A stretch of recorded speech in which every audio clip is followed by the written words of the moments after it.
Assalamualaikum warahmatullahi wabarakatuh. Halo semuanya, selamat datang di video pembelajaran dari mata kuliah Komunikasi Massa. Perkenalkan, saya Fadila Nurahyari dengan nomor induk mahasiswa 2402111049. Pada kesempatan kali ini saya akan membahas mengenai salah satu materi yang sangat penting di era digital, yaitu mengenai pemeriksaan fakta atau fact checking.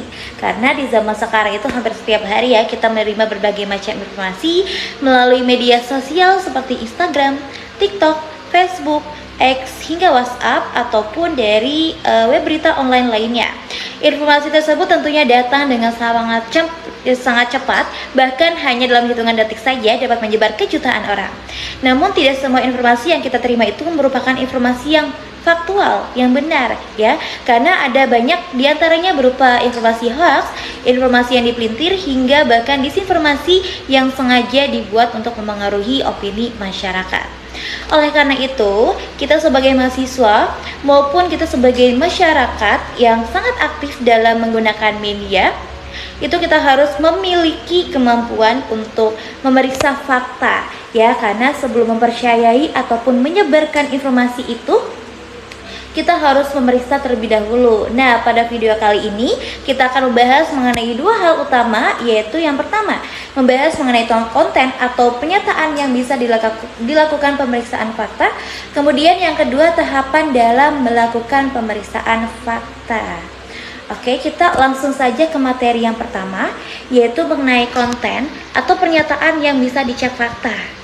Oke, jadi tidak semua informasi itu ya teman-teman yang kita bisa periksa itu kebenarannya. Yang kita bisa periksa kebenarannya itu karena pemeriksaan fakta hanya dilakukan pada informasi yang memenuhi beberapa kriteria saja.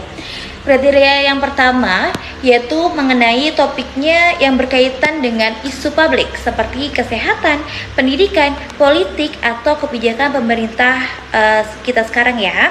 Kemudian yang kedua itu mengenai dari pernyataan tersebut itu memuat fakta atau tidak.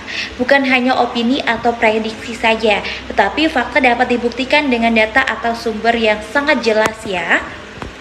Kemudian yang ketiga itu berisi konten yang berpotensi membahayakan masyarakat, misalnya informasi yang menyesatkan tentang kesehatan atau mengandung unsur diskriminasi, atau kita mendapatkan informasi yang sangat membahayakan ya, hoax atau apapun itu. Kemudian yang keempat itu konten yang memiliki engagement yang tinggi dan sedang ramai diperbincangkan sehingga berpotensi memengaruhi banyak orang, seperti gosip-gosip di luar sana ya. Kemudian yang kelima itu mengenai informasi tersebut belum pernah diverifikasi sehingga perlu dilakukan pemeriksaan untuk memastikan kebenarannya. Nah, kemudian kita lanjut ke materi yang kedua, yaitu mengenai tahap pemeriksaan fakta. Karena dalam setiap fakta tuh harus diperiksa terlebih dahulu ya. Jadi ada 3 tahap utamanya. Yang pertama itu kita harus menemukan klaim yang bisa diperiksa, yang memilih bagian dari informasi yang dapat dibuktikan. Kemudian di tahap kedua tentunya kita harus menemukan fakta dengan mencari data dan bukti dari sumber yang terpercaya yang jelas ya, seperti dari lembaga resminya, media kredibel, atau dari jurnal ilmiah yang menguat faktanya tuh yang benar-benar ini real fakta gitu ya. Kemudian yang di tahap ketiga yaitu mengevaluasi klaim atau itu biasanya membandingkan klaim dengan fakta yang ditemukan. Hasilnya dapat berupa benar, sebagian benar atau salah. Jadi kita tuh harus lebih pintar-pintar lagi ya untuk menemukan informasi, karena sekarang tuh sudah banyak hoax ataupun sekarang sudah mengandung AI juga ya. Jadi dari pembahasan tersebut kita dapat disimpulkan bahwa pemeriksaan fakta itu sangat penting dalam komunikasi massa, terutama dengan memverifikasi informasi sebelum mempercayai atau menyebarkannya, karena kita dapat membantu mengurangi penyebaran hoax dan tentunya menciptakan lingkungan informasi yang lebih akurat. Oke, demikian penjelasan saya mengenai pemeriksaan fakta dalam media digital. Semoga materi ini bermanfaat dan menambah wawasan kita semua. Terima kasih atas perhatiannya.